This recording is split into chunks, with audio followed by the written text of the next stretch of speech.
他可能是强迫症最严重的男人，晚餐必须摆得整整齐齐才能吃，甚至在杀人的时候，即便对方已经死了，他还一定要强迫自己在脑袋上补一枪。你以为他是职业杀手，其实他是一名会计师。他总是窝在20平米的小事务所里，帮老人们想各种办法省税钱。平时也没有什么爱好，一有空就会去老人们的农场玩射击，毕竟也只有这么大的农场才能让他自由地使用巴雷特的狙击枪。而他射爆了1公里之外的甜瓜，精准的枪法让农场老人直接看傻了眼。而到了晚上，这个叫克里斯的会计师会躲进寝室里，打开重金属摇滚乐和强闪光，在喧闹的环境里用木棍碾压自己的腿，用这极致的痛苦和刺激来治疗自己的自闭症。在狂躁的音乐声中，他又回到了小时候。从小就有重度自闭症的他和弟弟一起被带到了特殊学校，妈妈想把他这个累赘直接丢给学校，但身为军人的父亲却不愿意这么做，他不愿意放弃自己的孩子。而小克里斯的症状确实十分严重，因为找不到拼图碎片就开始焦躁的不停大喊大叫，直到旁边同样有自闭症的小女孩捡起碎片给他，克里斯才停止了叫喊。这块碎片是拼图的最后一块，而克里斯也展现出了惊人的天赋，因为这么复杂的拼图他竟然是反着拼的。但即便是天才，他的妈妈还是受不了了，一意孤行地抛弃了父子3人离他们而去。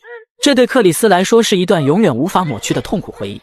除了家和事务所，克里斯其实还有一个秘密基地，在一个私人租赁的仓库里藏着一辆他的房车，房车有他的小型军火库，他这些年赚的钱也都藏在这里。而在车厢的天花板上还放着一幅美国抽象表现主义绘画大师杰克逊·波洛克的名作 Freeform 1946，而这幅画价值高达2500万美元。为什么一个小小的会计师会这么有钱？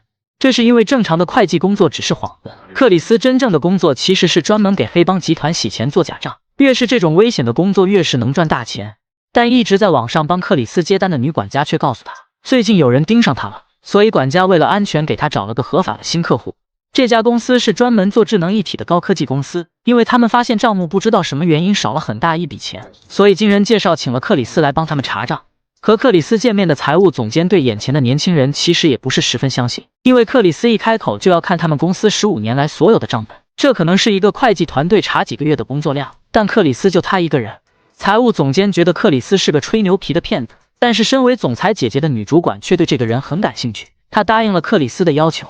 而此时金融犯罪科的长官雷蒙发现，在一些大毒枭和犯罪团伙的秘密交易中，有个从不露面的神秘会计师帮他们做账和洗黑钱。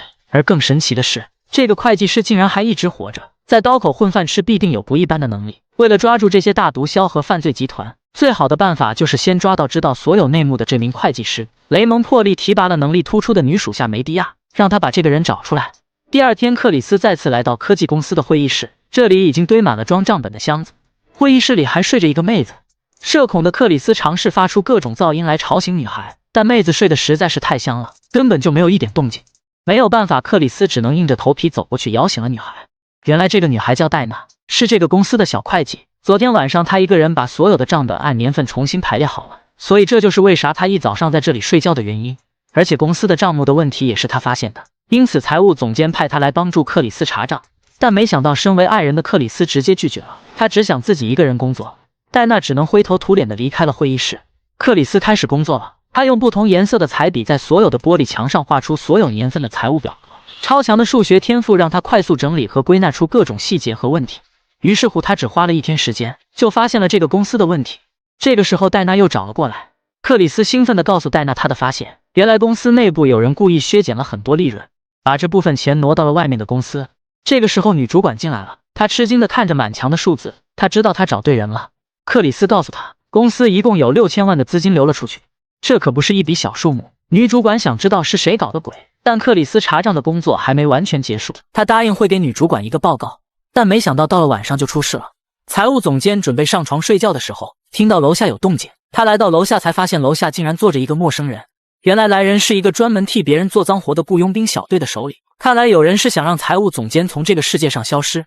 首领并没有动粗，而是用最彬彬有礼的话语说着最心寒的事，他让财务总监自己注射过量的胰岛素，这样自杀他老婆还能领一大笔保险赔偿，要不然2个人都要死。财务总监只能做出他的选择。第二天，克里斯照旧来公司工作，可他却发现清洁工正在擦洗掉他画在玻璃墙上的报表。他刚想上去阻止，没想到总裁这个时候出现了。他很遗憾地告诉克里斯，昨天晚上财务总监自杀死了，如果因为查账导致了他朋友的死亡，那么这件事就可以停止了。克里斯还想再说些什么，但总裁已经不想再见到他了，好像这一切的罪魁祸首就是克里斯一样。克里斯很郁闷，因为这个工作他还没做完，一直以来他都有一个执念，那就是必须完完整整做完一件事情。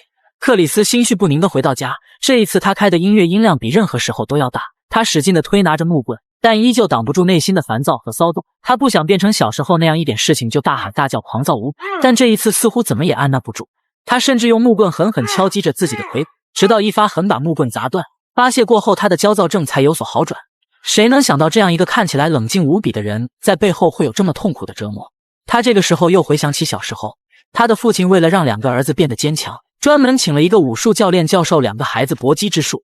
两个孩子被揍得鼻青脸肿，他的父亲也没叫停。父亲告诉小克里斯，攻击敌人要学会攻击其要害，但想要击中别人的要害，他们自己也要掀掉几层皮。第二天，克里斯开车准备去农场玩枪，他没发现一辆车悄悄跟在了他的车后。原来昨天晚上那波雇佣兵已经盯上克里斯了，两个壮汉已经来到了老人家里，其中一个抓起老太太，想要他把克里斯引过来。老太太被推到了门外，大声叫着克里斯的名字，可克里斯距离太远，根本就没有任何反应。于是壮汉让老太太叫第二遍 Louder。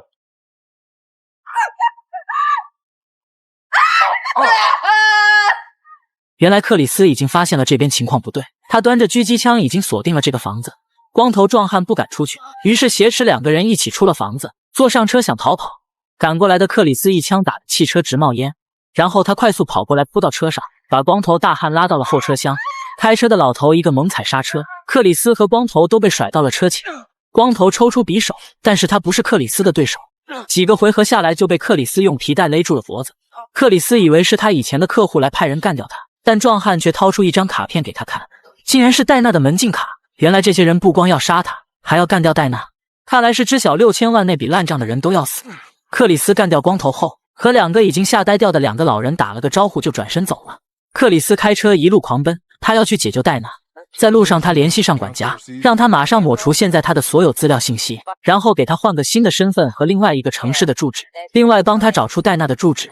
而此时的戴娜也刚刚回家，他不知道身后已经悄悄跟了人。他刚进入家门，门还没关，两名壮汉就直接闯了进来。别看戴娜小小个子，但反抗起来爆发力惊人。他打破一人的脑袋，趁机跑进了厕所。而另外一边，克里斯已经赶到了戴娜的住所。他看到走廊上站着两个杀手，于是他冲了过去。打倒敌人后，克里斯拔出手枪，一枪爆头。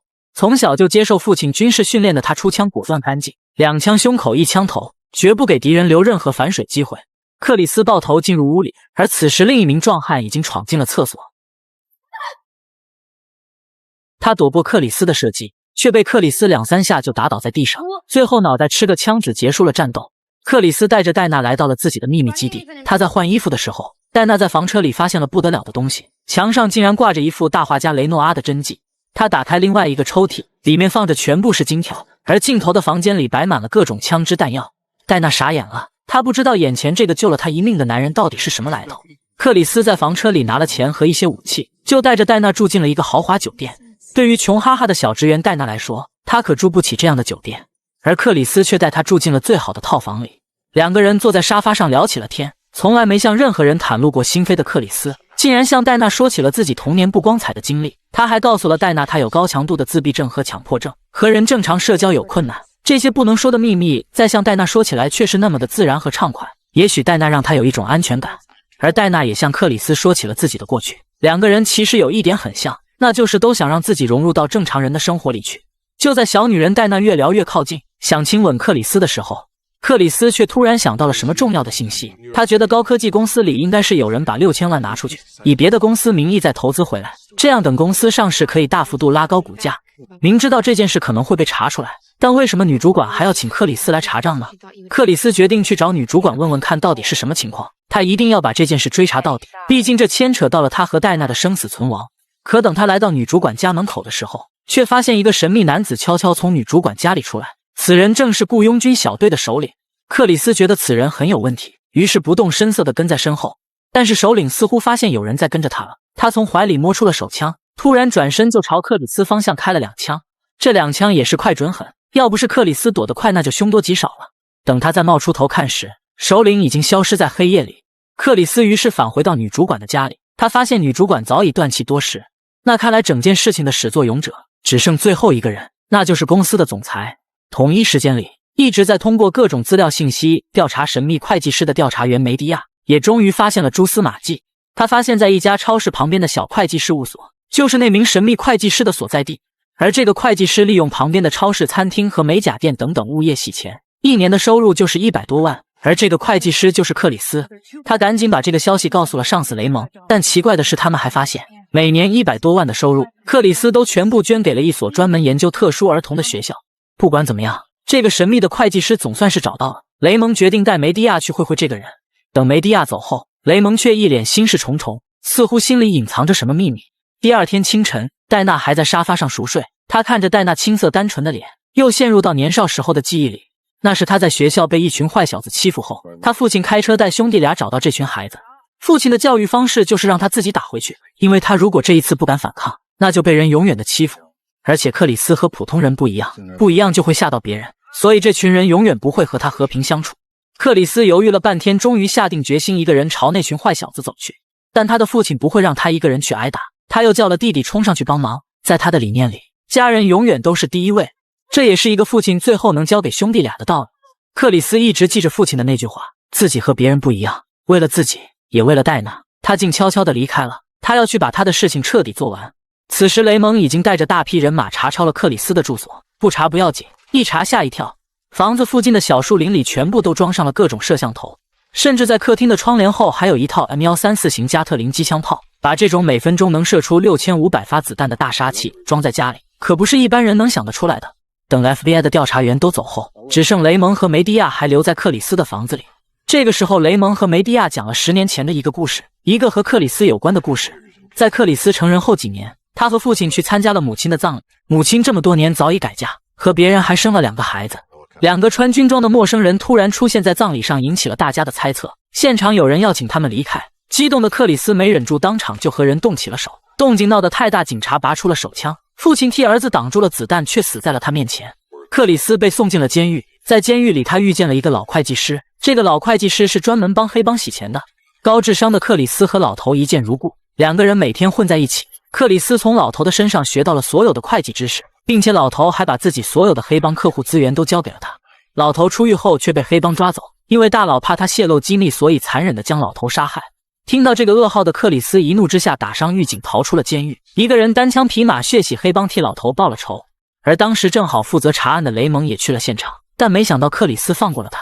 没想到从此以后，雷蒙总会接到一个神秘女人打来的电话，向他透露各种犯罪集团的金融证据，10年时间从不间断。雷蒙知道那个电话其实就是克里斯的人打过来的。而雷蒙之所以把这么大的秘密告诉梅迪亚，是因为雷蒙快退休了，他需要有一个接班人继续和那个神秘的会计师合作，继续打击罪犯。而就在这个时候，房间里电话响了，梅迪亚接起了电话，是女管家打来的。梅迪亚从此刻起正式成为新的合作人。